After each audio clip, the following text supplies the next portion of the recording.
આજે આપણે જે સૂકા ચણા આવે એની ચણાની દાળ અને ભાત બનાવીશું। જેમાં મેં અહીંયા ભાત તો મૂકી દીધા છે અને આ ચણાની દાળ મેં અહીંયા 3 થી 4 પાણીએ ધોઈ અને અહીંયા લઈ લીધી છે અને મેં 10-15 મિનિટ પહેલાં પલાળીને રાખી હતી। તમે અડધો કલાક બી પલાળીને રાખો તો સારું છે। અહીંયા કુકર મેં મૂકી દીધું છે। એમાં હું અહીંયા તેલ લઈશ। તેલ તમે ગમે તે વાપરી શકો। મેં અહીંયા સરસોનું તેલ લીધું છે। આમાં થોડું પતી ગયું એટલે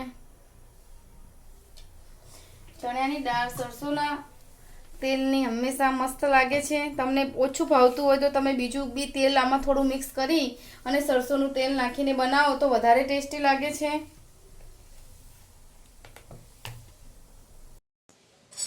હવે હું આની અંદર 1 ચમચી જેટલી રાઈ નાખીશ।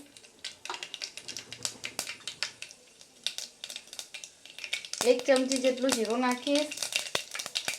1 ચમચી હિંગ નાખીશ અને આની અંદર આવી રીતે મેં બધી જ વસ્તુઓ રેડી કરીને રાખી હતી। જેમાં મેં 1 ચમચી જેટલું આદું અને લસણ છે। જે લસણ મેં 4 થી 5 કરી લીધું હતું અને 1 ઇંચ જેટલું અદરક હતું, મતલબ આદું, અને આવી રીતે લીલું મરચું છે જે 1 નંગ છે। થોડું લીલું લસણ છે। આ બધું થોડું ચડી જાય આવી રીતે હલાવી દઈએ। પછી આમાં થોડી વાર રહી લાસ્ટમાં ટામેટું નાખીએ આપણે।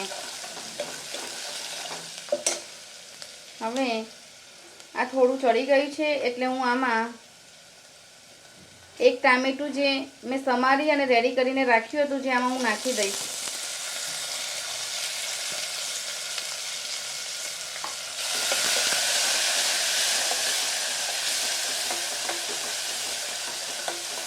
હવે આમાં આપણે મસાલા કરી દઈએ। જેમાં મેં અડધી ચમચી હળદર, 1 ચમચી કાશ્મીરી મરચું, તમે કોઈ બી મરચું જે ખાતા હોય લઈ શકો છો, 1 ચમચી ધાણા જીરું અને સ્વાદ અનુસાર મીઠું નાખીશું।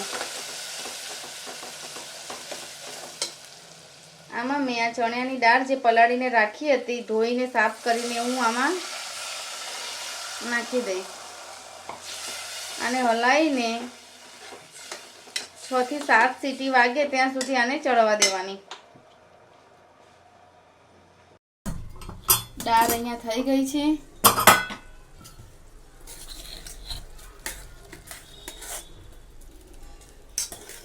હવે આમાં હું થોડું લીંબુ નીચવી દઈશ।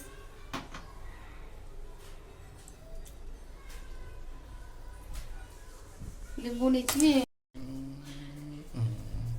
હવે આમાં કોથમીર હું નાખી દઈશ અને હલાવી અને આપણે આને જો આ દાળ છે બનીને રેડી થઈ ગઈ છે।